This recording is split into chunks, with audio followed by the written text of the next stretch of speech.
قرأ الفاتحة.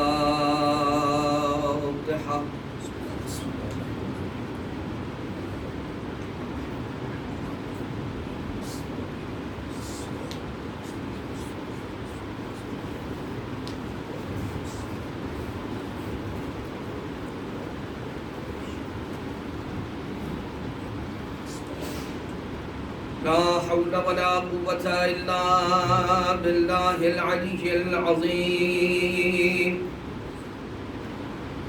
حسبنا الله ونعم الوكيل، نعم المولى ونعم النصير.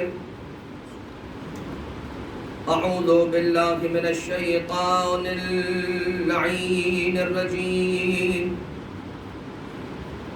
بسم الله الرحمن الرحيم. حمدا لك يا ذا الجود والإحسان والفضل والطول والامتنان، وصلاة وسلاما على من لا ينطق عن الهوى إن هو إلا وحي يوحى. حبيب قلوبنا وشفيع ذنوبنا وطبيب نفوسنا، مولانا ومولى الثقلين، جد الحسن والحسين، أبي القاسم المصطفى محمد.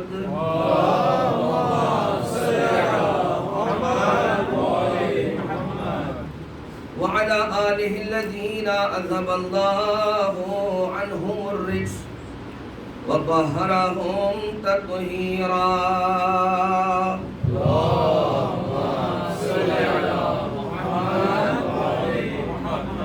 لا سيما على الإمام المنتظر والحجة الثاني عشر، واللعنة الدائمة الباقية على أعدائهم ومنكري فضائلهم ومصائبهم وغاصبي حقوقهم من الأزل إلى قيام يوم الدين. أما بعد،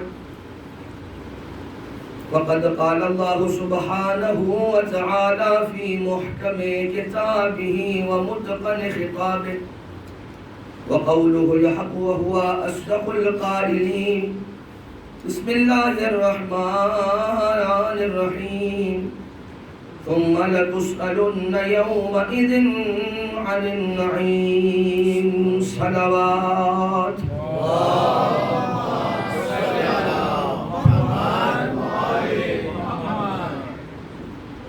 اللہ تعالیٰ نے خاتون جنت بنت پیغمبر کے ماتم داروں اور غمخاروں، یہ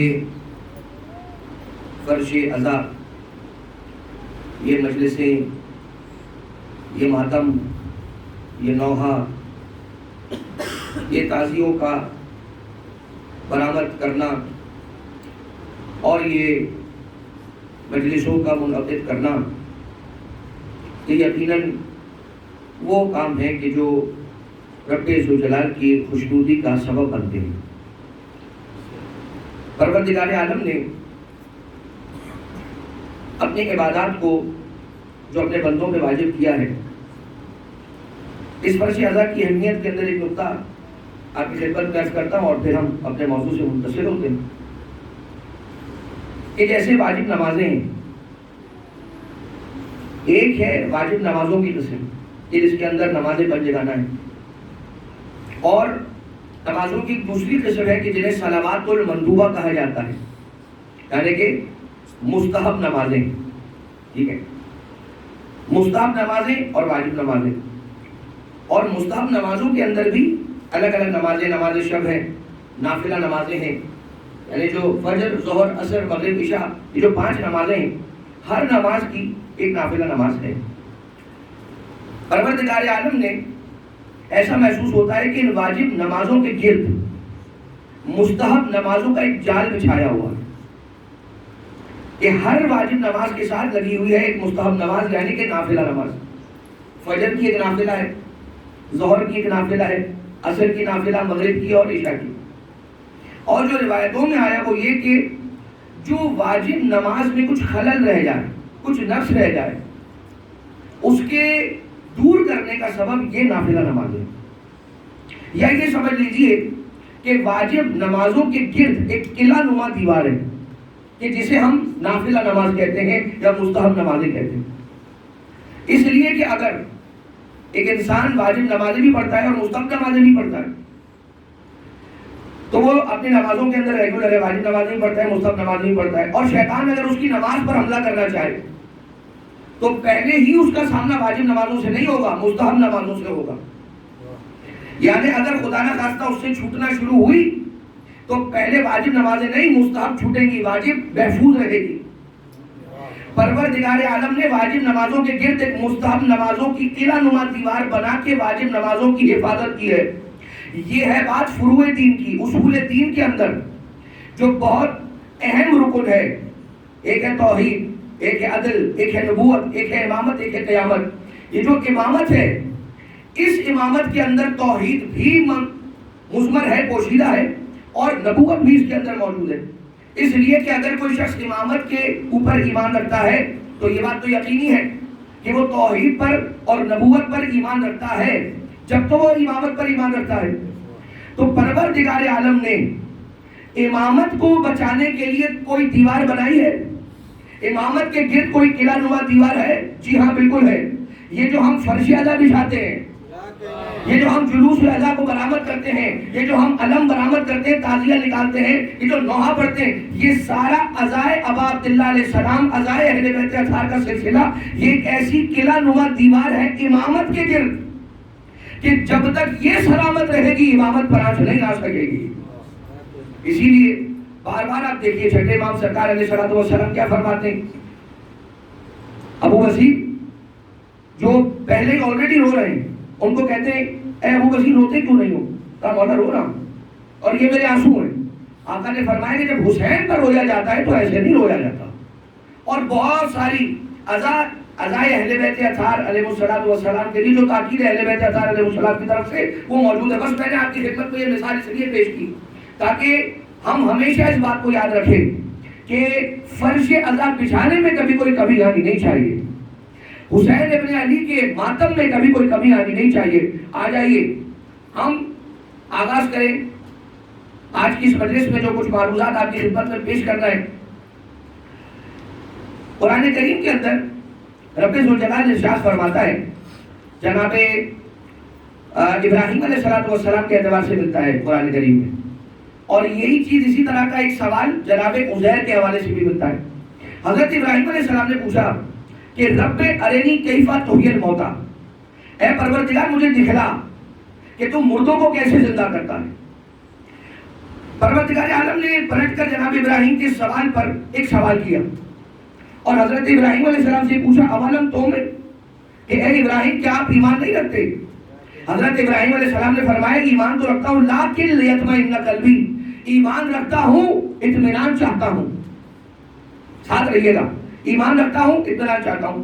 اب جب حضرت ابراہیم علیہ السلام نے تقاضا کیا کہ تو مردوں کو کیسے زندہ کرتا ہے، پروردگار عالم نے کہا خذ اربعۃ من الطیر، 4 پرندے لیجئے، فصرہن الیک، ان چاروں کو اپنے سے قریب کیجئے، اتنا قریب کیجئے کہ وہ آپ سے مانوس ہو جائے، اور اس کے بعد ان کو ذبح کیجئے، ان کے ٹکڑے کیجئے، ان کے ٹکڑے کیے ہوئے جو پیسز ہیں ان کو آپس میں ملا دیجئے، اور اس کے بعد جتنی پہاڑیاں ہیں آپ کی اس وادی کے اندر ان پہاڑیوں پر الگ الگ لے جا کر تقسیم کر دیجئے، اور اس کے بعد پہاڑی سے اتر کر آئیے اور کہیے ہلموا الیہ، میری طرف پلٹ آؤ. تو وہ جو کاٹ کر آپ نے مردہ کر دیے ہیں، جو مر چکے ہیں، ان کے ٹکڑے ہو گئے، ٹکڑے بھی آپس میں مکس ہو گئے، یہ زندہ ہوں گے اور زندہ ہو کر آپ کے پاس اڑ کے چلے آئیں گے اور آپ کو پتہ چل جائے گا کہ میں مردوں کو کیسے زندہ کرتا ہوں.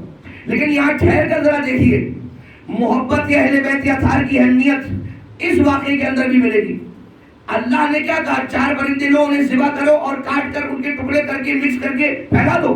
یہ نہیں کہا فصرہن الیک، کہا اے ابراہیم ان چاروں کو جب اپنے سے قریب کر لو، مانوس کر لو، یعنی کہ جب ان چاروں کے دل میں تمہاری محبت آ جائے تو پھر انہیں کاٹ کر ذبح کر کے ان کے ٹکڑے کر کے ان چاروں یا 8 پہاڑیوں کے اوپر تقسیم کر دینا۔ اگر یہ اہم نہ ہوتی تو رسول کے زمانے میں جب ایک شخص سفر پر گیا اور سفر سے واپس آیا تو چونکہ اس کا سفر اتنا طولانی تھا، اتنے لمبے عرصے کا تھا، جب واپس آیا تو اس کی زوجہ کی گود میں ایک بیٹا تھا۔ اب یہ ذرا سا پریشان ہوا کہ کیا کروں، اسے اپنا ہی سمجھوں یا یہ میرا نہیں ہے، کہیں خیانت تو نہیں کی ہے میری زوجہ نے۔ تو یہ لے کر اس بچے کو آیا رسول کے پاس، اور رسول کے پاس آ کر رسول سے پوچھتا ہے یا رسول اللہ یہ بتائیے کہ اس کی طہارت کا مجھے معلوم کرنا ہے، کون کیا ہے۔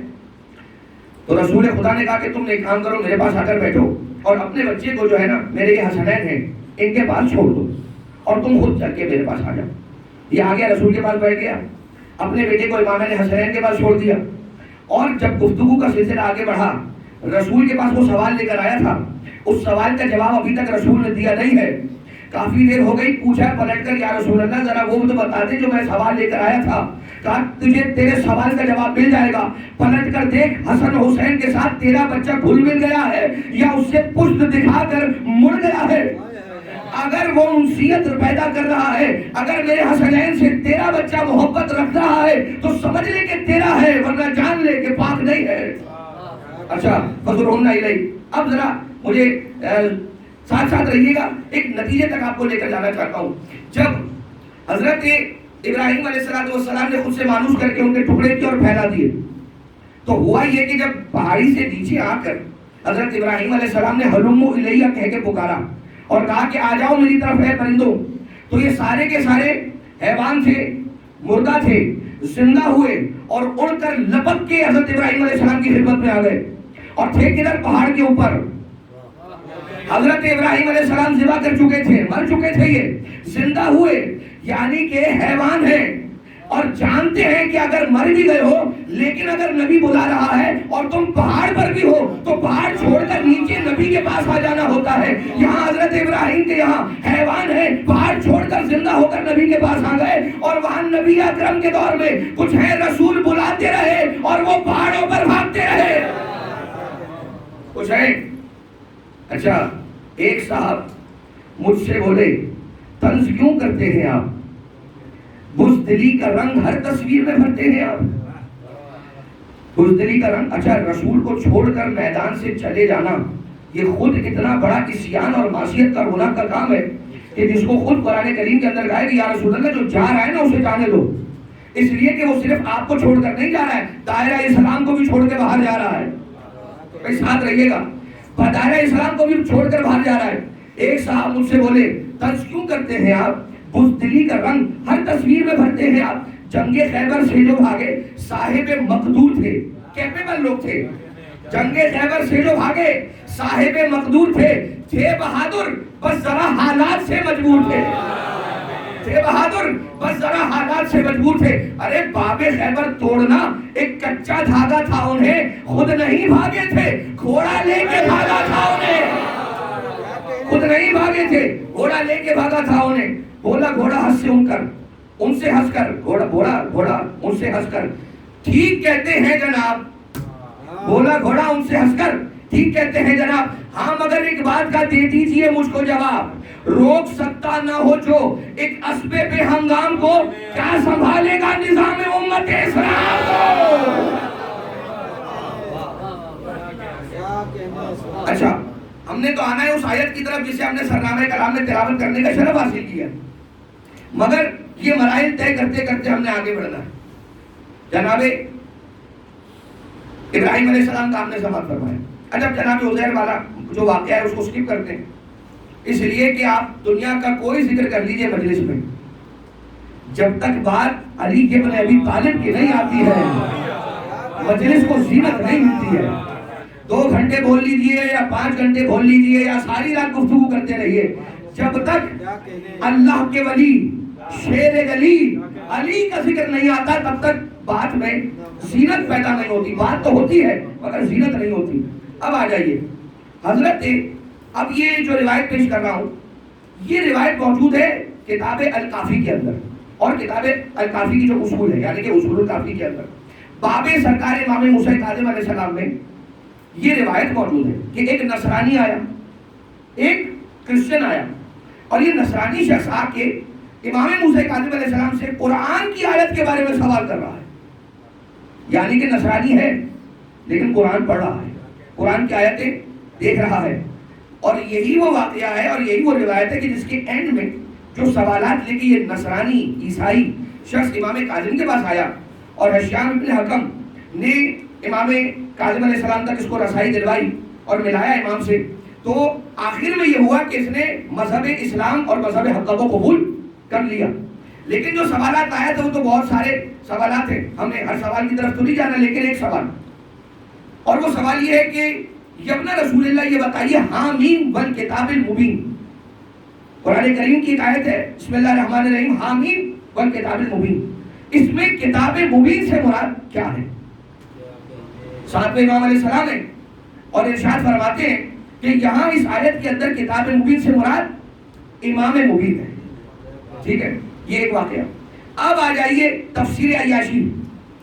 تفسیر عیاشی کے اندر سورہ انعام کے چیپٹر کے اندر حسین ابن خالد کی روایت، اور یہاں پر آنے والا سوال کرنے والا چھٹے امام سرکار علیہ السلام سے سوال کر رہا ہے کہ مولا وہ جو آیت ہے کہ بسم اللہ الرحمن الرحیم وَعِندَهُ مَفَاتِحُ الْغَيْبِ لَا يَعْلَمُهَا إِلَّا هُوَ وَيَعْلَمُ مَا فِي الْبَرِّ وَالْبَحْرِ وَمَا تَسْقُطُ مِنْ وَرَقَةٍ إِلَّا يَعْلَمُهَا وَلَا حَبَّةٍ فِي ظُلُمَاتِ الْأَرْضِ وَلَا رَطْبٍ وَلَا يَابِسٍ إِلَّا فِي کتاب مبین.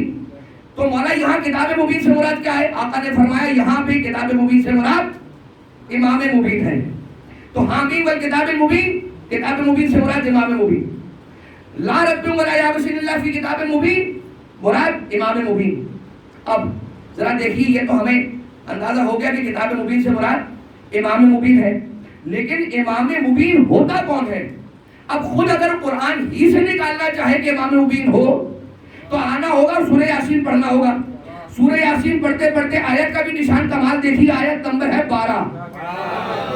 12 نمبر کی آیت میں لکھا ہے پروردگار عالم ارشاد فرماتا ہے بسم اللہ الرحمن الرحیم وَكُلَّ شَيْءٍ أَحْصَيْنَاهُ فِي إِمَامٍ مُبِينٍ. ہم نے ہر چیز کو رکھ دیا ہے امام مبین میں. اچھا، اب امام مبین کوئی بھی ہو، اتنا تو طے ہو گیا کہ كُلَّ شَيْءٍ أَحْصَيْنَاهُ فِي إِمَامٍ مُبِينٍ. ہر چیز کو ہم نے رکھ دیا ہے امام مبین میں، ہر چیز کا احاطہ کر دیا ہے امام مبین میں. اب امام مبین ہے کون؟ یہ کیسے پتا چلتا؟ اگر قرآن کی آیتوں کی تفسیر بتانے والے وارثان قرآن نہ ہوتے، اگر قرآن کی تفسیر بتانے والے وارث قرآن نہ ہوتے تو کہاں سے پتا چلتا کہ امام مبین کون ہے؟ مگر اتنا ہمیں تو اندازہ ہو گیا، امام مبین وہ ہے کہ جس میں سب کچھ خدا نے رکھ دیا ہے. اب آ جائیے ایک مرحلہ اور انتظار کریں نتیجے سے پہلے. جناب حضرت سلیمان نے نبی، حضرت سلیمان نبی کون ہے؟ کہ جن کو پروردگار عالم نے پوری دنیا کی سلطنت اور حکومت عطا فرمائی تھی.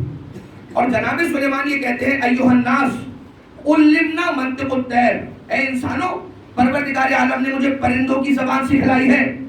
وَأُوتِینَا مِن کُلِّ شَیْءٍ، اور پروردگار عالم نے کل شے میں سے من عطا کیا ہے، تھوڑا عطا کیا ہے، کچھ کچھ عطا کیا ہے. ساتھ رہیے گا.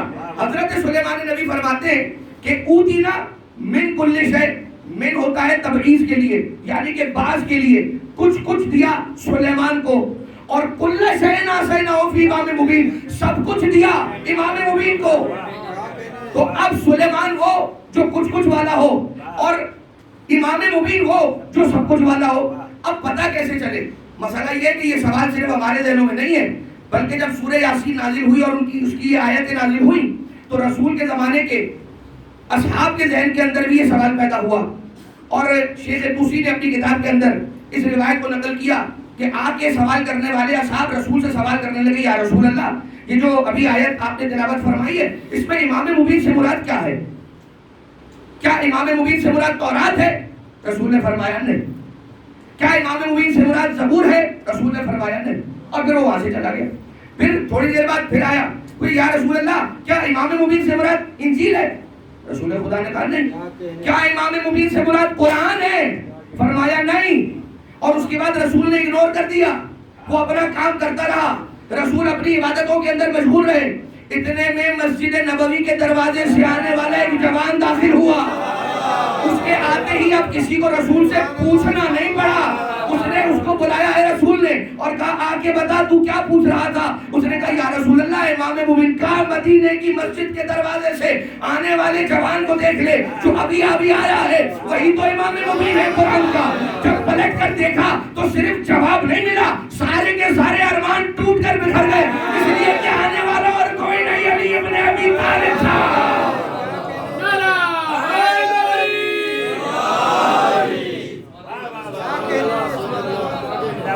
آنے والا کوئی اور نہیں بلکہ علی ابن ابی طالب علیہ السلام ہے.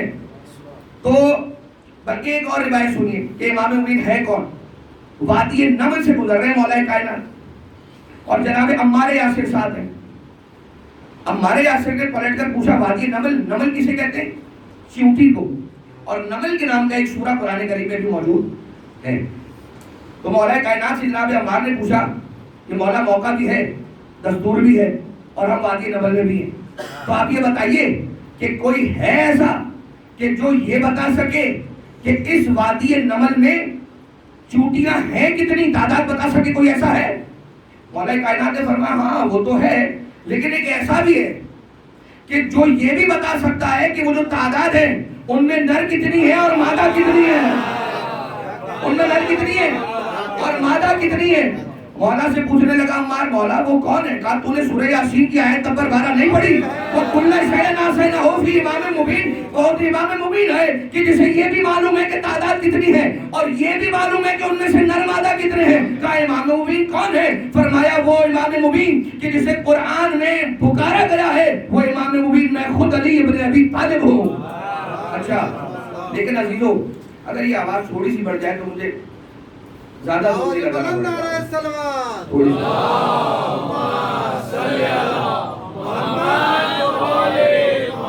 میں نے دیکھا نہیں قبلہ سید بھی تشریف فرمائے. السلام علیکم مولانا, آپ کی اجازت سے. اچھا کیا ایک پھر بھی درود بھیجے سارے مل کر محمد و آل محمد.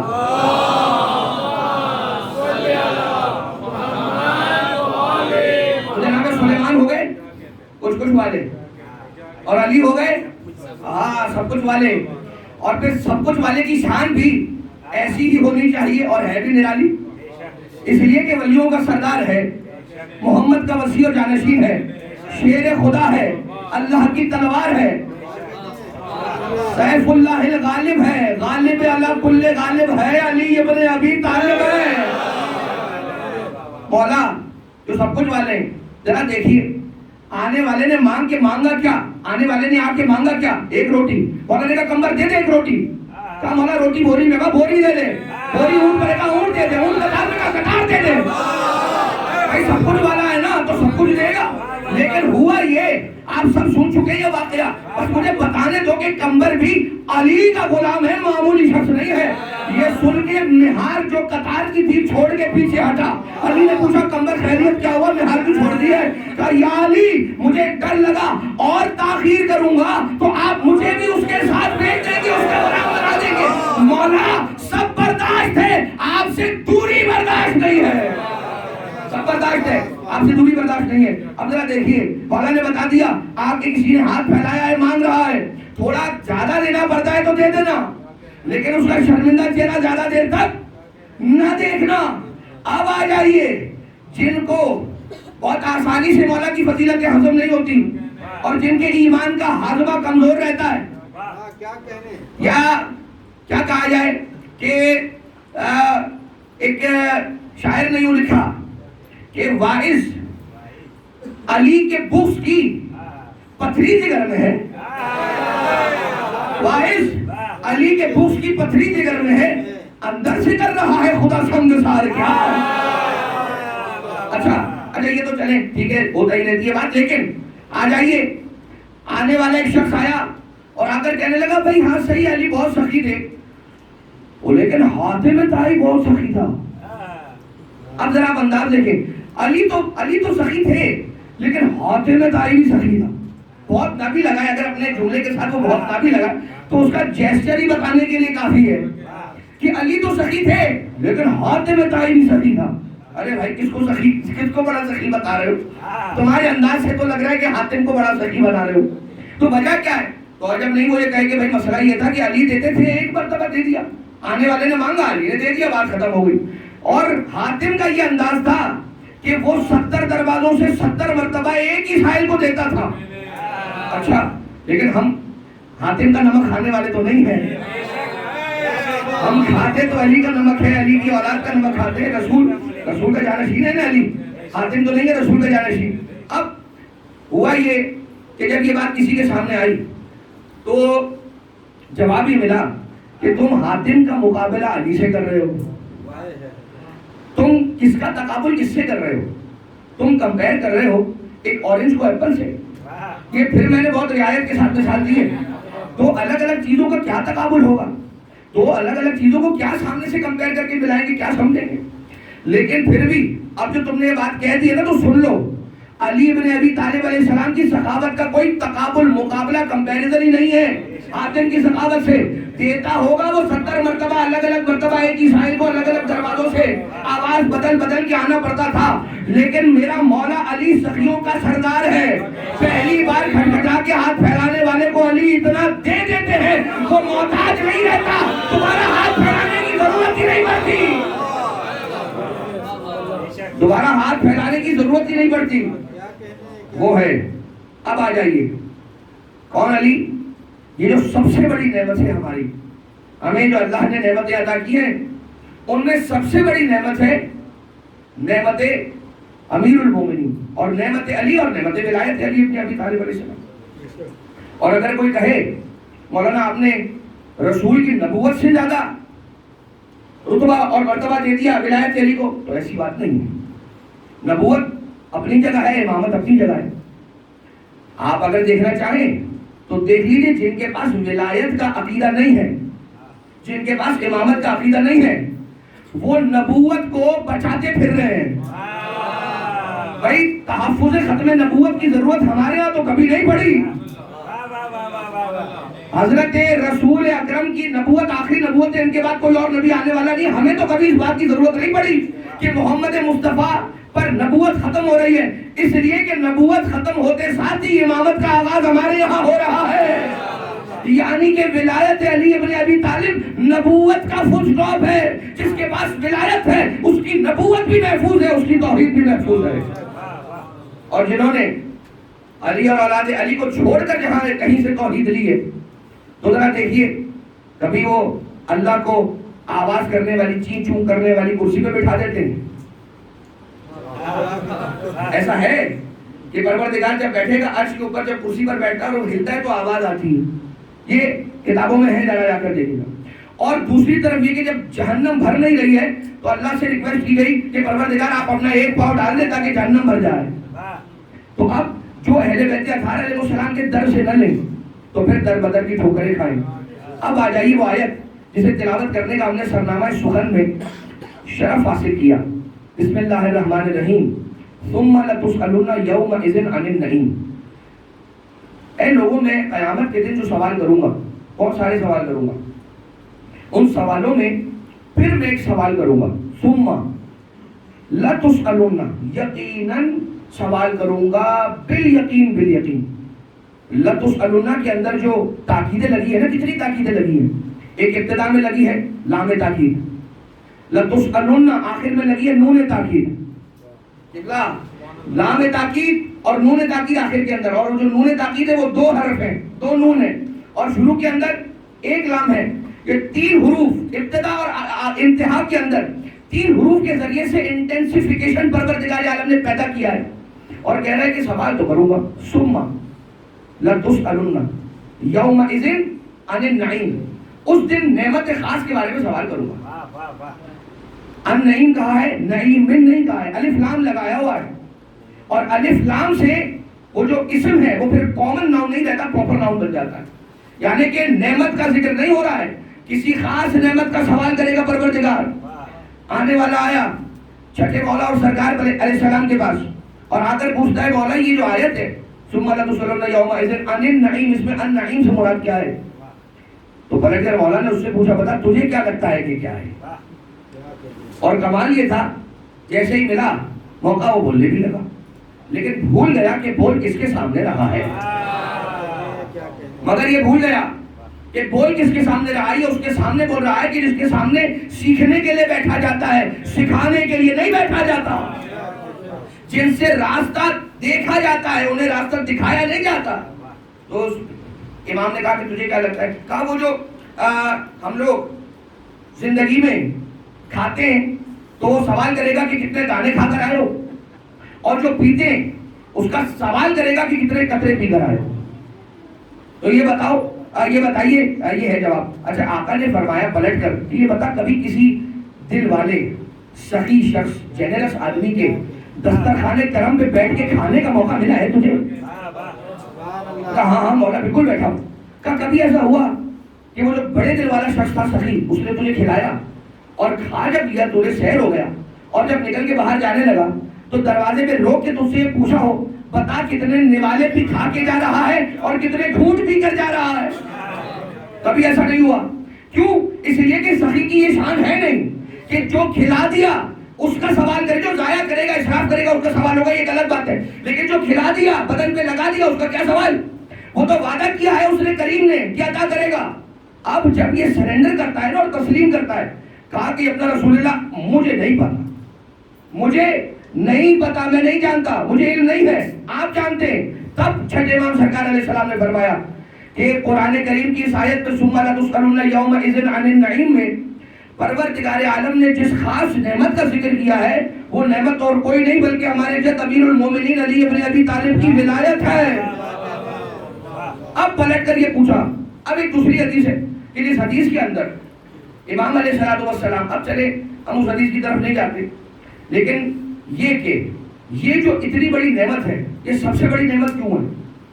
ہم نے عرض کیا نا کہ ولایت علی ابن ابی طالب علیہ السلام، امامت، مودت ان کے اختیار، یہ سب سے بڑی نعمت ہے. کیوں سب سے بڑی نعمت ہے؟ سوال کرنے والے نے چھٹے امام علیہ السلام سے سوال کیا تھا کہ کیا یہ سب سے بڑی نعمت کیسے ہے؟ آقا علیہ السلام نے جواب دیا تھا اس حدیث کی طرف میں جان بوجھ کر نہیں جا رہا ہوں اس لیے کہ پھر وقت بہت نکل جائے گا، لیکن اتنا تو ہمیں معلوم ہے کہ غدیر خم کے میدان میں ایک آیت نازل ہوئی تھی، اور وہ آیت تھی الیوم اکملت لکم دینکم واتممت علیکم نعمتی ورضیت لکم الاسلام دینا. آج کے دن میں تمہارے دین کو کامل کر رہا ہوں، مکمل کر رہا ہوں. واتممت علیکم نعمتی، اور تم پر ساری کی ساری نعمتوں کو تمام کر رہا ہوں. یعنی کہ کامل کر رہا ہے، کمپلیٹ کر رہا ہے، مکمل کر رہا ہے دین کو، اور تمام کر رہا ہے نعمت کو. نعمت کو مکمل کرنے کا نہیں کہا ہے، نعمت کو تمام کرنے کا کہا ہے. مطلب یہ ہے کہ نعمتیں تو میں نے دے دی ہیں جز ولایت علی ابن ابی طالب کے علاوہ. آج جب علی کی ولایت آ گئی ہے تو ساری نعمتوں میں اب جان پیدا ہوگی. یہ تمام نہیں ہوئی تھی جب تک علی ابن ابی طالب کی ولایت کا اعلان نہیں ہوا تھا. یعنی کہ انسان سیب کھاتا ہے، چباتا ہے، اس کے ٹکڑے ٹکڑے کر کے پیٹ میں ڈالتا ہے، وہ سیب اس کے بدن کا حصہ بنتا ہے، خون بن کے اس کی رگوں میں دوڑتا ہے. لیکن یہ نعمت کھانے کے بعد بھی 100% اس کو ایفیشنسی نہیں ملے گی اگر اس کے دل میں علی ابن ابی طالب کی ولایت نہ ہوگی. یہ مفسرین نے لکھا ہے اور علماء کرام نے لکھا ہے کہ یہ جو نعمت تمام ہو رہی ہے اس کا مطلب کیا ہے. لیکن آگے ایک جملہ اور ہے، وَرَضِيتُ لَكُمُ الْإِسْلَامَ دِينًا. اور یاد رکھو آج کے دن جب علی ابن ابی طالب علیہ السلام کی ولایت کا اعلان ہو گیا تو آج کے دن رضیت لکم الاسلام دینا، تمہارے اسلام سے میں آج راضی ہوا ہوں. سمجھ میں آیا؟ جس دین میں جس اسلام میں علی ولی اللہ علیہ السلام کا ایمان اور عقیدہ نہ ہو اس اسلام سے اللہ راضی نہیں ہوتا. جس دین میں علی ولی اللہ نہ ہو اس دین سے اللہ راضی نہیں ہوتا. انسان سے کیا راضی ہوگا؟ ایک درود بھیجیں سارے مل کر محمد و آل محمد. صلی علی محمد و آل محمد.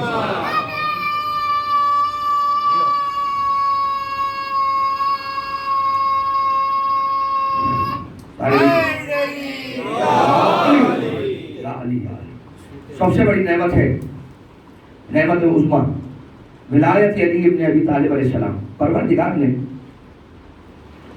ہر کائنات کی ہر چیز کی طرف اپنے ولی یعنی کہ حضرت علی کی ولایت کو پیش کیا. آسمانوں کی طرف پیش کیا. جس آسمان نے سب سے پہلے آگے لپک کر مولا کی ولایت کو قبول کیا اسے پروردگار عالم نے اپنا عرش قرار دیا. اور دوسرے نمبر پر چوتھے آسمان نے قبول کیا مولا کی ولایت کو, تو وہاں پر اس نے اپنے بیت المعمور کو قرار دیا. پہاڑوں کے اندر جس پہاڑ نے سب سے پہلے مولا کی ولایت کو قبول کیا اس پہاڑ کا نام ہے وادی عقیق. یہی وجہ ہے کہ ہم عقیق تو پہنتے ہیں مگر یہ وادی عقیق کہاں ہے؟ یمن میں. تو یہ کہا جاتا ہے کہ ہمیں عقیق یمانی چاہیے. کیوں؟ اس لیے کہ یہ اس پہاڑ کا عقیق ہے کہ جس پہاڑ نے علی کی ولایت کا سب سے پہلے اقرار کیا تھا. اور امام معصوم نے کہا کہ یہ مومن کی نشانیوں میں سے ہے کہ عقیق سے تختم کرے اور یمین پہ تختم کرے. اور 5 پتھر مولا نے بتائے, لیکن کہیں نہ کہیں ایسا لگتا ہے کہ مقصد یہ ہو کہ اس پتھر کو اپنی انگلیوں میں سجا کے رکھنا اور دیکھتے رہنا کہ پتھر ہو کے اس نے علی کی ولایت کا اقرار کرنے میں تاخیر نہیں کی ہے, تو پھر انسان ہے, تو پھر انسان ہے. اچھا, یہ ساری چیزیں آپ دیکھتے چلے جائیے, پانیوں کی طرف جائیے, زمینوں کی طرف جائیے, آسمان کا عرض کیا میں نے, ملائکہ کی طرف چلے جائیے. جس نے جتنا جلدی اور جیسے جیسے علی کی ولایت کا اقرار کیا ہے, اسے قبول کیا ہے, تو وہ چیز جو قبول کرنے والی تھی وہ خود مقبول ہو گئی, اور جس نے رد کیا علی کی ولایت کو وہ خود مردود ہو گئی. جناب قمر لے کر آئے ایک تربوز, اور مولا کائنات علیہ السلام کی خدمت میں وہ تربوز رکھا. مولا نے اسے کاٹا, اور کاٹ کر اسے جب چکھا ہے تو وہ تلخ تھا, بٹر تھا, کڑوا تھا. مولا کائنات علیہ السلام نے کہا کہ اسے ایک کنارے پر رکھ دو اور دوسرا لے آؤ. جناب قمر جو ہے وہ دوسرا تربوز لے آئے, واٹر میلن, اسے کاٹا, چکھا, وہ بھی کڑوا نکلا. جناب قمر سے کہا کہ اے قمر اسے چھوڑ دو, ایک اور تربوز لے آؤ. ابھی جناب قمر تیسرا تربوز لے کر آئے, اسے کاٹا, جب چکھا ہے تو فرمایا کہ یہ بھی کڑوا ہے, اسے بھی ایک طرف رکھ دو, اب ایک اور لے آؤ, چوتھا لے آئے. جب اسے کاٹا اور اسے چکھا ہے تو یہ میٹھا تھا. جب یہ والا میٹھا تھا تو جناب قمر کے ذہن میں سوال تو آیا ہوگا کہ کیا وجہ ہے کہ میں 4 لے کر آیا, اس میں سے 3 کڑوے نکلے اور ایک میٹھا نکلا. لیکن پلٹ کر جب مولا کائنات علیہ السلام سے سوال کیا ہے تو آقا علی ابن ابی طالب علیہ السلام نے یہ جواب دیا کہ یہ جو 3 ہیں ان تینوں نے میری ولایت کو قبول نہیں کیا ہے. کائنات کی ہر چیز کی طرف رب ذوالجلال نے اپنی علی کی ولایت کو پیش کیا تھا. جس نے قبول کیا وہ مقبول ہو گئی تھی, جس نے رد کیا وہ خود مردود ہو گئی. علی نے کہا یہ 3 جو تھے انہوں نے میری ولایت کو قبول نہیں کیا, اس لیے یہ مردود ہو گئے. اچھا, اس لیے مردود ہو گئے. مگر عزیزو بات یہاں پر ٹھہرتی نہیں ہے. آنے والے تو الہی نمائندے کے سامنے آ کر کھڑے ہوئے اور آ کر ایسی مخالفتیں کی کہ کیا کچھ بیان کیا جائے. کیا وہ اذیتیں اور ایذا تھی کہ جو پہنچائی گئی مولا کائنات علیہ السلام کو اور ان کی اولادوں کو. لیکن اتنا تو طے ہے, سب کچھ کر لینے کے بعد بھی علی ابن ابی طالب کے مقابلے پر خود کو لا کے کھڑا کر نہیں سکے. اور جس نے تاریخ میں خود کو علی کے مقابلے پر لا کر کھڑا کیا وہ ایسے رسوا ہوا ہے کہ پھر اس کے بعد وہ کہیں نظر ہی نہیں آیا, غائب ہو گیا, اسکرین سے غائب ہو گیا. لیکن اب ذرا رک کر مولا کائنات علیہ السلام کی ذات کی تو بہت بڑی بات ہے, نام کی فضیلت سنیں. اور مولا کائنات کے نامی اس میں گرامی کی خود مولا کائنات علیہ السلام نے اپنی زبان مبارک سے اپنے خطبے میں کیا ارشاد فرمایا.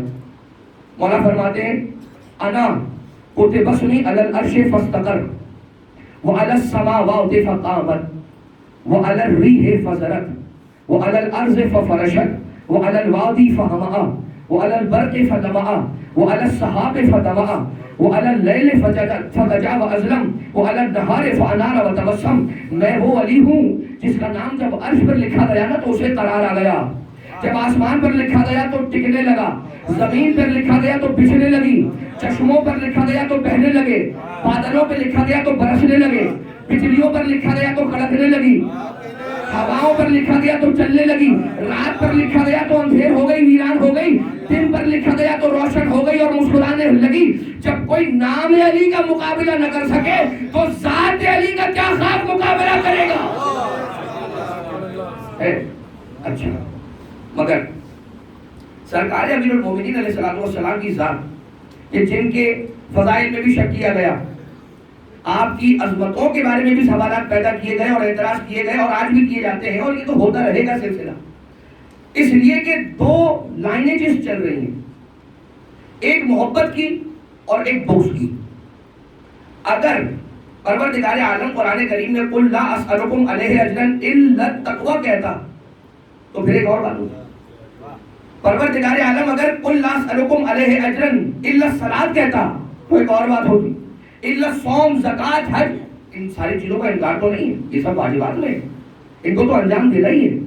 لیکن پروردگار عالم نے قل لا اسألکم علیہ اجرا الا المودۃ فی القربى، یعنی مودۃ فی القربى کہہ کے پروردگار عالم نے یہ یاد دلایا ہے کہ دو لائنیں جس چلتی رہیں گی قیامت تک، ایک علی سے محبت مودت کرنے والے اور دوسرے علی کا بغض رکھنے والے.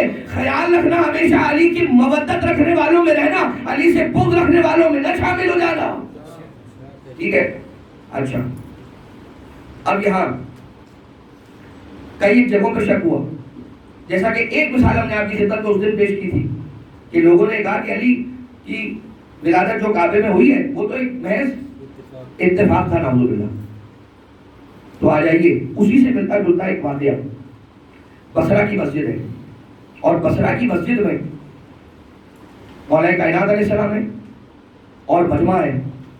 جیسے مولا نے کوفہ میں کہا تھا کہ سلونی سلونی قبل ان تفتنونی، ویسے ہی مولا نے بصرہ کی مسجد کے اندر بھی ارشاد فرمایا سلونی سلونی، کرو سوال جو ان سے سوال کر رہا ہے. یہ شان ہے مولا کائنات علیہ السلام کی. تو مجمع سے ایک شخص کھڑا ہوا اور اس نے کیا سوال کیا؟ اینا جبرائیل، جبرائیل کہاں ہے؟ مولا کائنات علیہ السلام نے دائیں بائیں اوپر نیچے چاروں طرف یا 6 کی 6 جہاد کے اندر 6 جہاد کے اندر نگاہ دوڑائی اور اس کے بعد سامنے دیکھ کر کہا انت جبرائیل، تو ہی جبرائیل ہے. جب مولا نے فرمایا تو ہی جبرائیل ہے تو پوچھا یا علی آپ کو کیسے پتا چلا میں ہی جبرائیل ہوں؟ کہا جب میں نے دائیں جانب دیکھا تو میں نے مشرق کی حدوں تک نگاہ دیکھی، جب میں نے بائیں جانب دیکھا تو مغرب کی تا حد دیکھا، میری نظر چلی گئی. جب میں نے اوپر دیکھا تو فوق العرش نگاہ کہی گئی اور جب زمین پر دیکھا تو تحت الثری دیکھ لیا. تو کہیں نہ تھا، میں سمجھ گیا تو ہی جبرائیل ہے. اب یہ ہمارے اور آپ کے لیول کی بات ہے سمجھانے کے لیے، ورنہ جب وہ کھڑے ہونے سے پہلے ارادہ رکھتا تھا دل میں، علی جانتا تھا یہی جبرائیل ہے.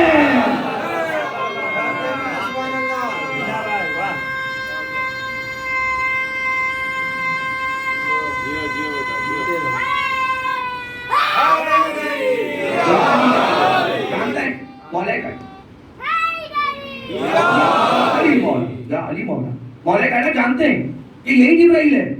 لیکن اب ہوا کیا؟ جب جواب مل گیا جبریل کو تو گیا کیسے؟ اس میں ہے نتیجہ.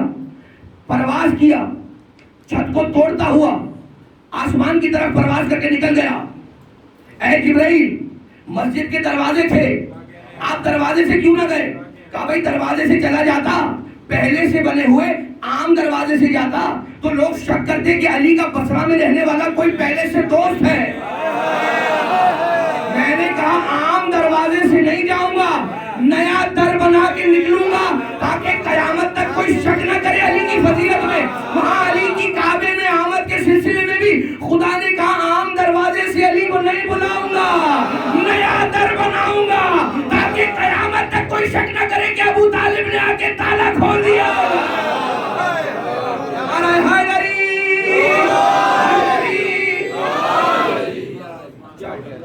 بس اتنا ہی نہیں بلکہ ایک اعتراض کیا جاتا ہے، اس کی طرف ہمیں جانے مگر اس کے مقدمے کے طور پر یہ کہ مولا کائنات علیہ السلام کے حرم مطہر میں جب آپ داخل ہوتے ہیں، اور میرے سامنے ہیں ایسے افراد کے جو سفر زیارت پر ساتھ کی رہے اور جو ہو آئے ہیں ان کو بار بار نصیب ہو، اور جو اب تک نہیں جا سکے ہیں رب ذوالجلال فرش عزا کی اوپر پڑی ہوئی گرد کے صدقے میں انہیں نصیب کرے کہ وہ بھی مولا کا در دیکھیں. تو حدیثیں لکھی ہوئی ہیں. جب آپ مولا کائنات علیہ السلام کے حرم کے ایوان طلا سے انٹر ہوتے ہیں اندر زری والے کمرے میں جانے کے لیے، تو بالکل امیڈیٹلی وہ والا دروازہ کہ جو زری سے بالکل پہلے ہے، اس کے 2 دروازے، ایک دروازہ ہے جینٹس کے لیے اور ایک ہے لیڈیز کے لیے، بیچ میں پارٹیشن ہے. تو رائٹ سائڈ کے دیوار جو دروازہ ہے اس کے اوپر ایک حدیث ہے رسول اکرم کی، اور لیفٹ سائڈ پر جو دروازہ ہے اس کی پیشانی پہ بھی ایک حدیث ہے. جو دائیں جانب دروازہ ہے اس کے اوپر ایک حدیث ہے لو ان السماوات والارضین وضعتا فی کفۃ، وَإِيمَانُ عَلِيٍّ فِي كَفَّةٍ لَرَجَحَ إِيمَانُ عَلِيٍّ. اگر میزان کو لایا جائے اور اس کے دو پردوں میں سے ایک پردے پر سماوات والارضین، ساتوں طبق زمین کے رکھو، اسی کے اوپر ساتوں طبق آسمان کے رکھ دو، کتنا وزن ہوگا؟ اور دوسرے پلڑے پر ایمان علی. ابھی نماز علی کی بات نہیں ہو رہی ہے، سجدہ علی کی بات نہیں ہو رہی، ایمان علی کو رکھ دو تو کیا ہوگا؟ لرجح ایمان علی. جس پلڑے پر علی کا ایمان ہوگا وہ پلڑا سارے زمینوں اور آسمانوں سے بھاری ہوگا. اچھا، ایمان کا معجزہ اگر کہیں دیکھنا ہے تو آپ کو جانا ہوگا، یعنی مجھے آپ کو لے کے جانا ہوگا خیبر.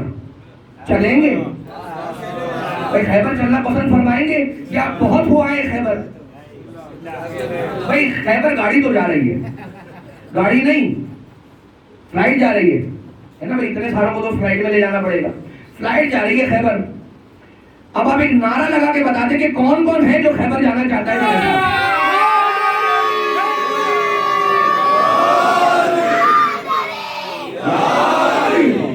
بہت ہو گیا ویسے خیبر ہے نا، بہت ہو گیا، کھس دیا ہے پڑھ کر. لیکن ایک عرصہ ہوا ہے کہ خیبر پڑھنا کم ہو گئی ہے، اسی قسم کے اعتراضات کی وجہ سے خیبر پڑھنا کم ہو گئی ہے. آپ نے نوٹ نہیں کیا کہ جب سے خیبر پڑھنا کم ہوئی ہے تب سے ماؤں نے شجاع اور بریو بچے پیدا کرنا کم کر دیے. یہ میں نہیں کہہ رہا ہوں، یہ حقیقت ہے کہ جب تک علی کی شجاعت کے قصے سنائے جاتے رہیں گے تب تک مائیں شجاع بچے جلتی رہیں گی، پیدا کرتی رہیں گی. ایسے ہی تو پروردگار عالم نے نام علی میں تاثیر نہیں رکھی ہے. یہاں نام آتا ہے اور وہاں آپ سب کے چہرے کھل جاتے ہیں.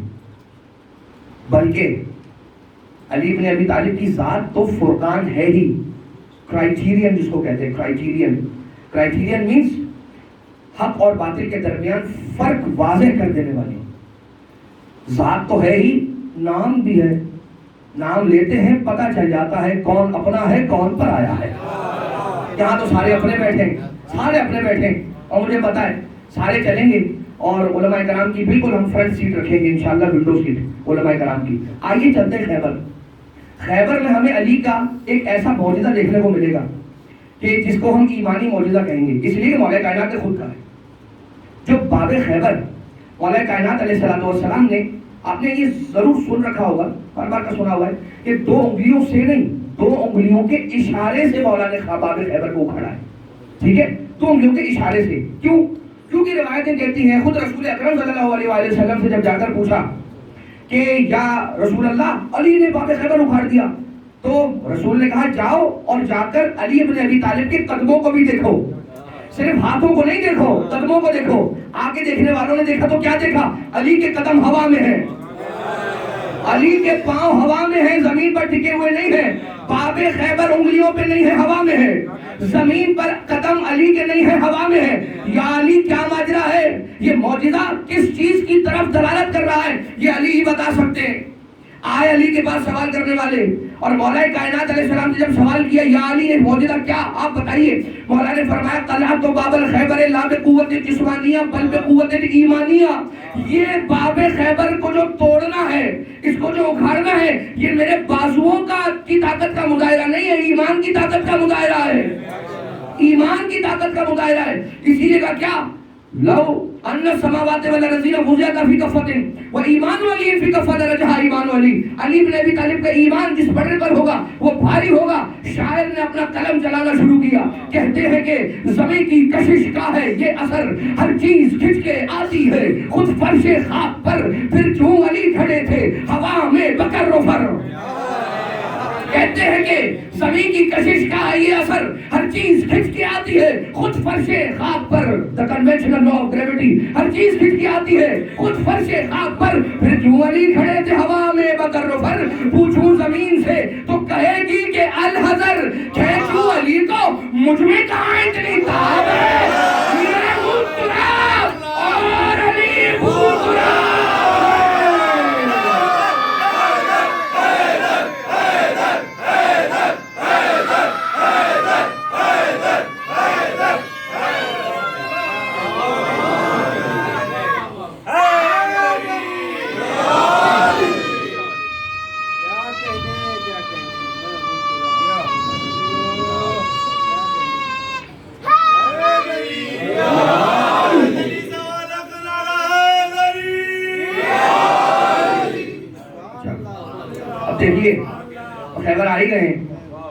حالانکہ ایمان کا آپ نے طرح سے ایک مظاہرہ دیکھا. اب آپ علی کی تلوار کا بھی دیکھیں کیا عالم ہے. بھائی تلوار علی کی ہے, یہ کوئی عام چاپنگ بورڈ پہ چلنے والی چھری نہیں ہے. ہاں یہ تلوار ہے, مولا کائنات کی ذوالفقار ہے, جو بنائی نہیں گئی ہے, نازل کی گئی ہے. اور کیا ہے ذوالفقار کی فضیلت بیان کی جائے, لیکن اتنا کہ مولا کائنات علیہ السلام کو جب رسول اکرم نے مدینہ سے بلایا ہے, اس لیے کہ ہر جگہ جو رسول کا سایہ بن کر رہے علی, وہ خیبر میں اگر نظر نہ آئے تو تعجب کی بات تو ہے نا. وہ علی جو ہر جگہ رسول کا سایہ بن کر چلے, وہ علی اگر خیبر میں نہ ہو. سمجھ میں آیا تاریخ کو دیکھ کر کے بہت سارے تھے جو یہ کہہ رہے تھے یا رسول اللہ کیا کریں, ہر جگہ پر علی آ کے اپنی بریوری اور شجاعت کے نمونے دکھا دیتے ہیں, کل ہم کو موقع ہی نہیں ملتا. تو ہم ودن دا بریکٹ یہ کہیں گے کہ نہیں, موقع تو آپ کو ملتا تھا, اس لیے کہ جس کی گردن علی کاٹتے تھے آپ اس کی ٹانگیں کاٹنے کے آتے تھے. جب وہ علی گردن کاٹ چکے ہوتے تھے اور وہ واصل جہنم ہو چکا ہوتا تھا, پھر آپ جا کے اپنی شجاعت کے تیور دکھاتے تھے اور اس کے پاؤں کاٹ کے آتے تھے. لیکن خیر, practice makes a man perfect, مگر پرفیکٹ بنا دے گا, علی کے مقابلے پر آ کر پھر بھی کھڑا نہیں کرے گا. مولا کائنات علیہ السلام 1 2 3 39 دن گزر گئے اور یہ 40ویں شب ہے, یعنی 39 نائٹ ہے, اور اگلا دن 40واں دن ہے. رسول نے کہا کہ بھائی کل میں علم اسے دوں گا جو مرد ہوگا. یا رسول اللہ آپ کوئی لیڈیز کا بھی کوئی ایک لشکر لے کر آئے تھے؟ کہ نہیں, ہے سارے مرد لیکن نام کے مرد ہیں. کل بتاؤں گا کام کا مرد کون ہے, اس لیے کہ دعوے دار تو شجاعت کے بہت ہیں, مگر حقیقی شجاعت کا مظاہرہ جو علی کر رہا ہے آ جائے گا کل. نام ابھی نہیں بتاؤں گا کون ہے, بس یہ بتاؤں گا صفات. کل میں علم اسے دوں گا, لَأُعْطِيَنَّ الرَّایَةَ غَدًا رَجُلًا کَرَّارًا غیر فرارن. اللہ اور نبی جس سے محبت کرتے ہیں اور جو اللہ اور نبی سے محبت کرتا ہے. کا کمال ہو گیا, اگر یہ علم ہمیں کل مل جائے تو ہماری تو محنتیں ہی ختم ہو جائے. سب لوگوں نے یہ چاہا کہ کل علم دینے کی جب باری آئے تو علم ہمارے ہاتھوں میں آئے. بھائی آج بہت سارے لوگ یہ کہتے ہیں کہ علم بدعت ہے, تابوت بدعت ہے, مرجعہ بدعت ہے, نہیں معلوم کیا بدعت ہے. بھائی جو بدعت کہنے والوں کی حال میں سے ہے, کل ان کے بزرگوں کو علم حاصل کرنے کی خواہش تھی. کل آج جو علم کے دشمن ہیں, کل وہ چاہ رہے تھے کل علم ہمیں مل جائے, مگر کیا کیا جائے. علی ابن ابی طالب کو بلایا ہے اور بلانا ہی پڑا, اگر اس لیے کہ یا رسول اللہ آپ کا شکریہ کہ آپ نے علی کو بلایا, اگر نہ بلایا ہوتا تو خیبر میں مسلمانوں کا 40واں ہو جاتا, 40واں ہو جاتا.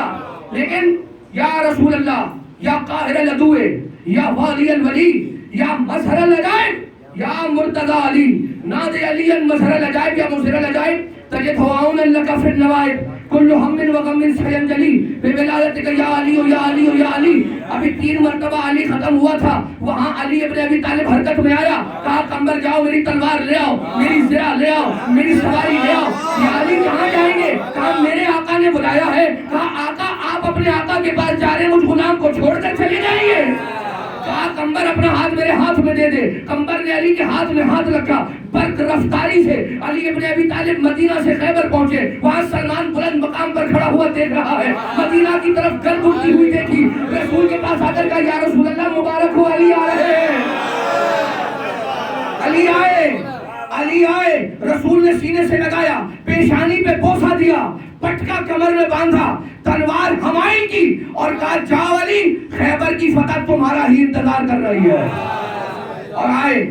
آنے کے بعد رجز پڑھی, رجز ایسی پڑھی ہے کہ میں اس کی تفصیل میں نہیں جا رہا, ورنہ تو خود اس رجز کے اندر بڑے فضائل ہیں سرکار امیر المومنین کے. مولا کائنات نے کہا انا الذی سمتنی امی حیدرہ سرکار ہوا جامن ولیس تصورہ, میں ہی ہوں وہ کہ جس کا نام اس کی ماں نے حیدر رکھا ہے.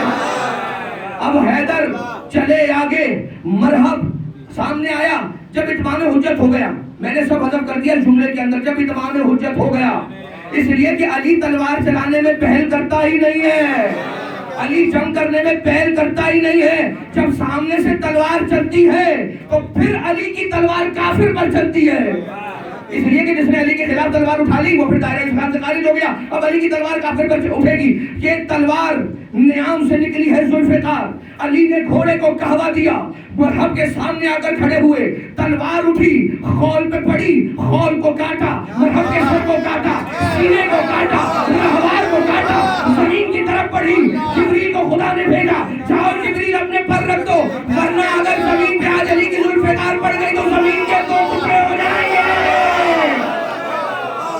مگر رکیے گا, اس لیے کہ تلوار اگر پڑی ہے تو پھر تو ہو گئے ہوں گے ریٹائرڈ ہے حضرت جبرائیل, لیکن زخمی نہیں ہوئے.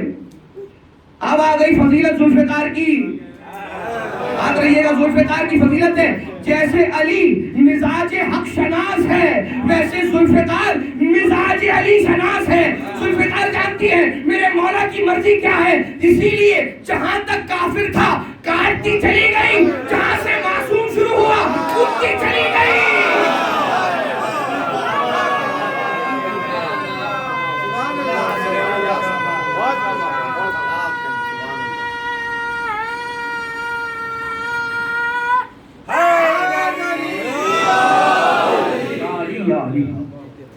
جہاں تک معصوم تھا کاٹتی چلی گئی, جہاں تک کافر تھا کاٹتی چلی گئی, جہاں سے معصوم شروع ہوا اٹھتی چلی گئی.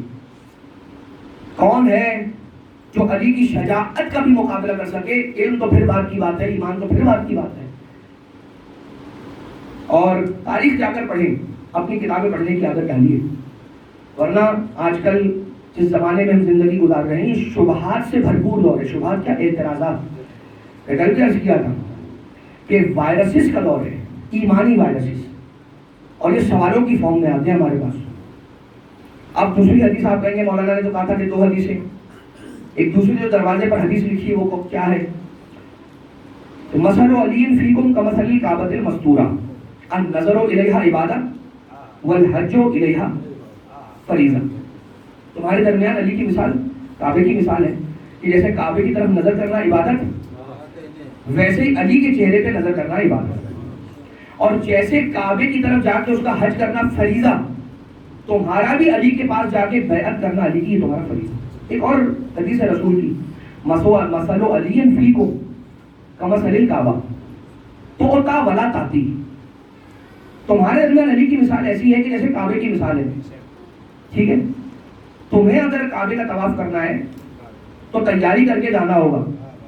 ولا توتا, آ کے کعبہ نہیں کہے گا کہ میرا طواف کر لو. اسی لیے کبھی یہ سوال مت کرنا کہ علی خود کیوں نہ گئے بیعت لینے. بھائی رسول میدان غدیر میں بتا چکے ہیں میرے بعد یہ علی ہے. اب بیعت کرنے کے لیے جانا تمہارا فریضہ ہے, علی کی طرف بڑھنا تمہارا فریضہ ہے, خود کو علی تک پہنچانا. علی آ کر نہیں کہے گا کہ میری بیعت کر لو, علی آ کر نہیں کہے گا کہ میری بیعت کر لو. اور ایک دوسری بات, اور وہ یہ کہا جاتا ہے, اور بہرحال ان چیزوں کو ایڈریس ہونا بھی چاہیے, جو ذہن میں آنے والے سوالات ہیں ان کا پراپر اگر جواب دیا جائے تو یہ بہرحال ہماری ذمہ داری بھی ہے. کیا کہ جب وہ علی جو اتنا شجاع ہے, وہ علی علیہ السلام جو اتنا پہلوان ہے, جس کے بازو کی طاقت کا ہی عالم ہے, ایمان کی طاقت کا ہی عالم ہے, جنگوں کے اندر مولا کائنات کو دیکھی, تو یہ کیسے ہو گیا کہ آنے والے نے آ کے سیدہ کے در پہ دروازہ گرا دیا؟ ابھی ہم منزل مسائل سے ایک مرحلہ دور ہیں. جواب سن لیجیے. اگر آپ رسول اکرم کی حیات طیبہ کے آخری ایام کا مطالعہ کر لیں کہ ہوا کیا ہے آخری ایام میں, تو آپ کو وہاں پر جواب مل جائے گا اس سوال کا. رسول اکرم تشریف فرمائے, وقت آخر ہے, اور جناب مولا امیر علیہ السلام نے جناب جبریل نازل ہوئے, اور جناب جبریل نے آ کر رسول سے اور مولا کائنات سے گفتگو کرنا شروع کی. اور رسول نے جتنے افراد اس وقت حجرے میں تھے ان سب کو باہر جانے کا حکم دیا, سارے کے سارے باہر گئے. اب جناب جبریل نے بتانا شروع کیا, یا رسول اللہ علی کو بتائیے کہ ایک ایسا دن بھی آئے گا کہ جب علی کے سر پر ضربت لگے گی. تو جب یہ بتایا ہے تو مولا کائنات علیہ السلام کو جب بتایا ہے تو مولا کائنات علیہ السلام نے کہا کہ میں صبر کروں گا.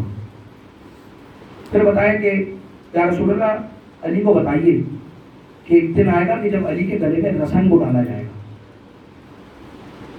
مولا کائنات کہتے ہیں میں صبر کروں گا. کہا کہ یا رسول اللہ علی کو بتائیے وہ دن بھی آئے گا کہ جب علی بن ابی طالب کے حق کو غصب کر لیا جائے گا, حق کے خلافت علی کو غصب کر لیا جائے گا. کہا کہ مولا نے فرمایا میں صبر کروں گا. یہاں تک کہ وہ ساری باتیں کرتے کرتے جبریل نے کہا یا رسول اللہ ذرا بتائیے علی کو کہ یا علی آپ کی حرمت کو پامال کیا جائے گا, آپ کی ناموس کو مارا جائے گا, آپ کی زوجہ کے پہلو پہ دروازے کو گرایا جائے گا. مولا کائنات علیہ السلام کہتے ہیں, اب روایت بیان کرتی ہے کہ اس کے بعد علی کچھ کہنے کی صورتحال میں نہ تھے, بس علی نے ایک چیخ ماری ہے اور منہ کے بل زمین پر گر گئے اور فرمایا میں صبر کروں گا. آپ نے فضائل میں مولا کے سنا ہوگا کہ علی بن ابی طالب علیہ السلام اپوزٹ صفات کے حامل تھے, میدان جنگ میں جتنے شجاع تھے, مسلح عبادت پر اتنے ہی بڑے عابد تھے, صابر اتنے بڑے تھے. بس یہ سمجھ لیجئے کہ یہ علی کے صبر کی انتہا ہے کہ سامنے ہوتے ہوئے بھی.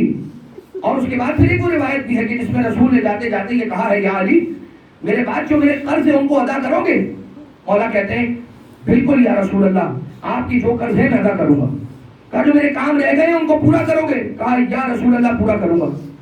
اور اس کے بعد کہا یا علی میری بیٹی پر آ کے ظلم کرنے والے ظلم کریں گے, صبر کرو گے؟ علی کہتے ہیں یا رسول اللہ صبر کروں گا. مگر عزیزوں کیا بیان کیا جائے, یہاں پر علی ابن ابی طالب صبر کر رہے ہیں. اور ایک روایت یوں بھی ملتی ہے کہ جب آنے والا آیا ہے تو پہلے تو مولا اس کے سینے پر سوار ہوئے, مگر اس کے بعد آہستہ آہستہ پیچھے ہٹے. کیوں؟ رسول سے کیا ہوا وعدہ ہے کہ یا علی تلوار نہ چلائیو, اس لیے کہ اگر تو نے تلوار چلائی تو یہ سارے کے سارے دین اسلام سے پلٹ جائیں گے, سب پلٹ جائیں گے. اور کتنے ہی ایسے تھے کہ جو تھے ہی نہیں, صرف اور صرف اسلام کا نقاب چہرے پر ڈالے بیٹھے ہوئے تھے. بس عزیزو یہ جو رسول کی بیٹی ہے جس کی بارہا جگہ جگہ پر رسول اکرم نے فضیلت بیان کی ہے, اور کون سی ایسی جگہ ہے جہاں رسول نے تعارف فاطمہ نہ کرایا ہو؟ یہ فاطمہ وہ ہے, جانتے ہیں اپنی امت کی کتنی فکر ہے.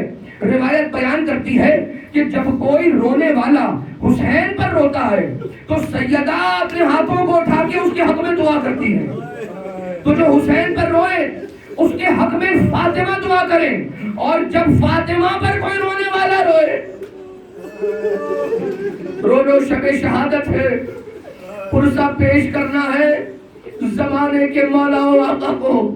ایک روایت ہے چھٹے امام سرکار کی خدمت میں ایک شخص آیا اور آنے کے بعد کہتا ہے مولا خدا نے مجھے بیٹی عطا کی ہے. مولا نے پلٹ کر پوچھا بتا اس کا نام کیا رکھا ہے؟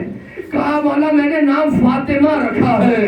جیسے کہا فاطمہ تو آقا کی چیخ نکلی ہے. فرمایا آہ آہ اے ہمارے چاہنے والے, اب جب تو نے نام رکھا ہے فاطمہ, اس خیال کرنا کبھی برے القاب سے نہ پکارنا, کبھی اسے ڈانٹ ٹپٹ نہ کرنا, کبھی اسے تماچا نہ مارنا. واہ غربتا, واہ فاطمہ, واہ محمدہ. جب اب دعا ہے نا مولا کائنات کے ساتھ, تو بی بی ام سلمہ اور رسول اکرم ایک مقام پر بیٹھے دیکھ رہے ہیں, اور بی بی اسماء بنت امیس جناب سیدہ کو دیگر اور خواتین کے ساتھ لے کر ایک جھرمٹ میں خواتین کے لے کر چلی ہے علی کے حجرے کی طرف. رسول دیکھ رہے ہیں جناب ام سلمہ ساتھ بیٹھی ہے, اسماء بنت امیس خواتین کے جھرمٹ میں رسول کی بیٹی کو علی کے گھر کی طرف ودا کرنے کے لیے لے جا رہی ہے. اتنے میں کیا ہوا, رسول کی بیٹی کا دامن الجھا ہے ہوا میں. قریب تھا کہ جناب فاطمہ لڑکھڑانے کے بعد گری نہیں ہے, لڑکھڑائی ہے. رسول کھڑے ہوئے دوڑے اپنی بیٹی زہرا کی طرف. جب پلٹ کر آئے ہیں سانس پھول چکی ہے, اکھڑ چکی ہے سانس رسول کی, پیشانی پر پسینہ آ چکا ہے. ام سلمہ نے پوچھا یا رسول اللہ کیا ہوا؟ کہا وہ میری بیٹی لڑکھڑا رہی تھی, اگر گر جاتی اے ام سلمہ, اگر فاطمہ گر جاتی تو کیا ہوتا؟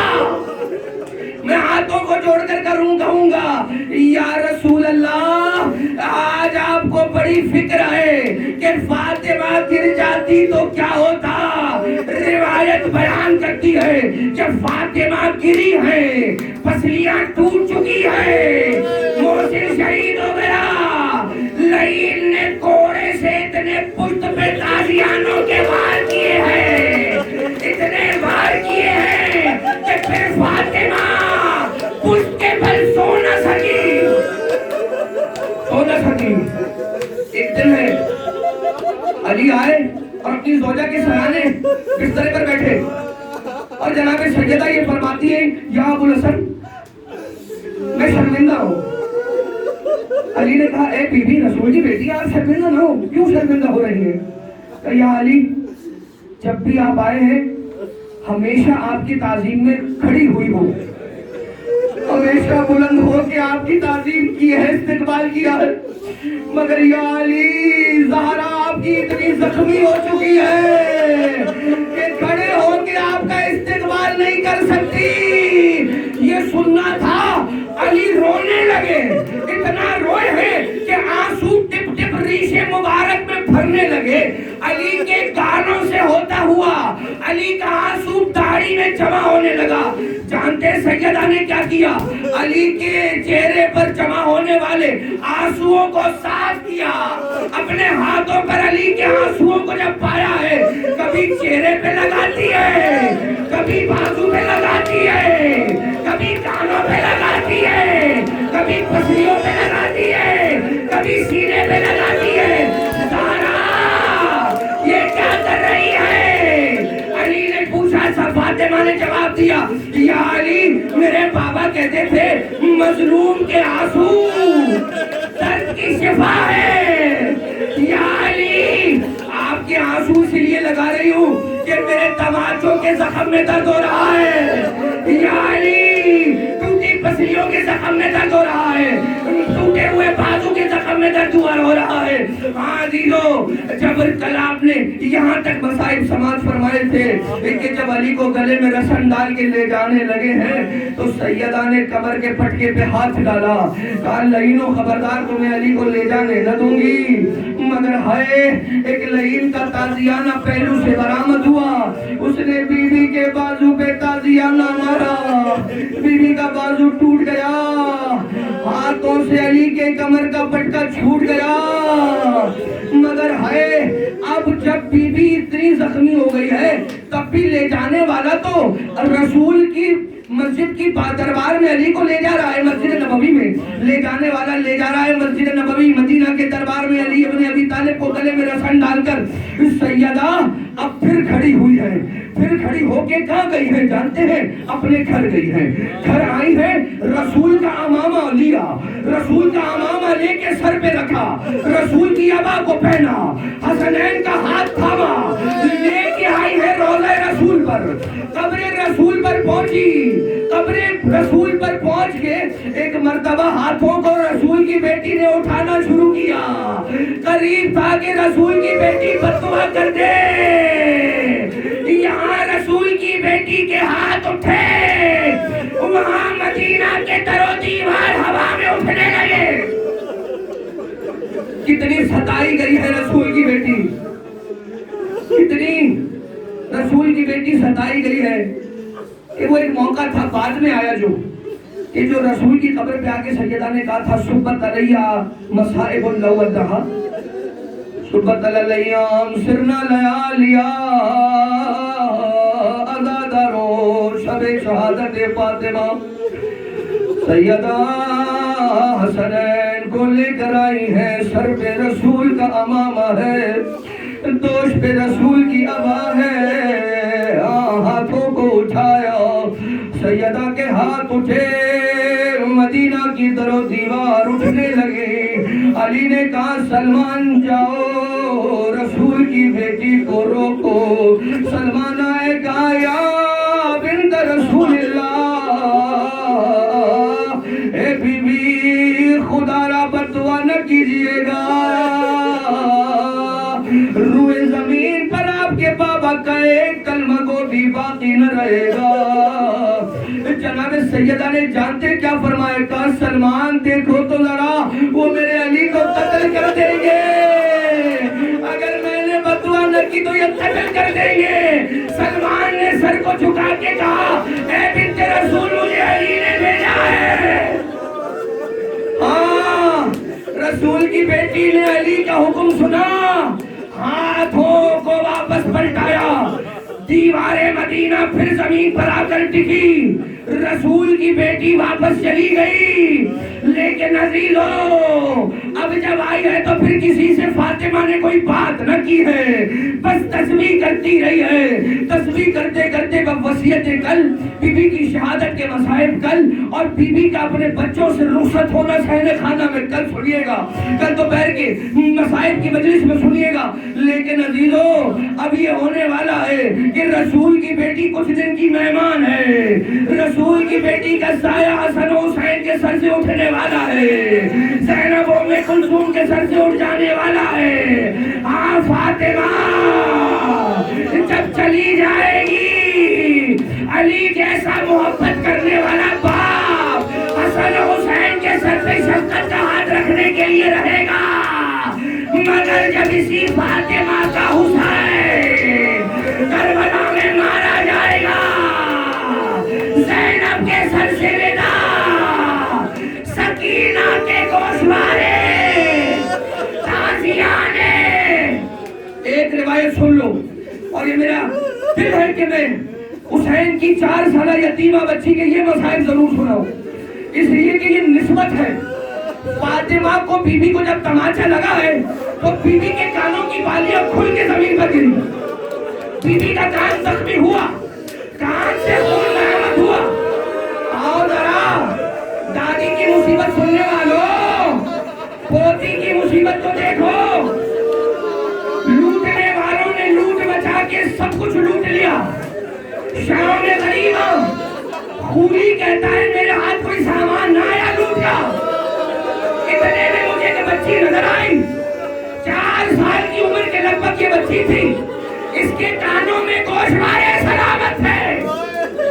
میں نے دیکھا جب بھی کوئی بچی سے گوشوارے چھیننے کی بات کرتا ہے تو بچی ہاتھ جوڑ کر ننھے ننھے کہتی ہے خدایا یہ مجھ سے نہ چھینا, یہ میرے بابا نے مجھے تحفے میں دیے ہیں, یہ میرے بابا نے مجھے تحفے میں دیے. میں دیکھ رہا تھا آنے والا بچی سے بندوں کا تقاضا کرتا تھا, بالیوں کا تقاضا کرتا تھا, لیکن بچی جب روتی تھی تو وہ آگے بڑھ جاتا تھا بچی پہ رحم کھا کے. مگر میں نے سوچا کہ اگر میں نے نہ چھینے تو میں اپنے زیاد ملعون کو کل کیا منہ دکھاؤں گا. میں نے یہ سوچ کر قدم بڑھائے, بچی کے سامنے آ کے کھڑا ہوا, اپنے نصیب کے آنسو سیدہ سے جھولی پھیلا کے مانگ لینا. کہیں ایسا نہ ہو کہ حسین کی دکھیاری بیٹی ناراحت ہو جائے. ہاں بچی سے کہا یہ گوشوارے مجھے دے دے. بچی نے ننھے ننھے ہاتھوں سے بندے کھولنے لگی, مگر تاخیر ہو رہی تھی.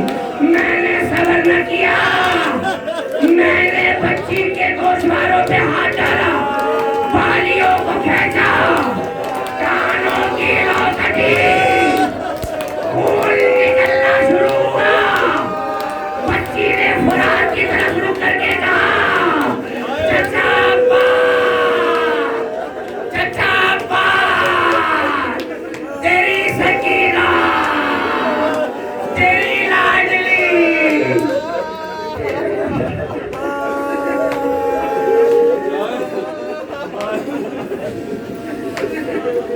ماتم سیدہ, ماتم سیدہ.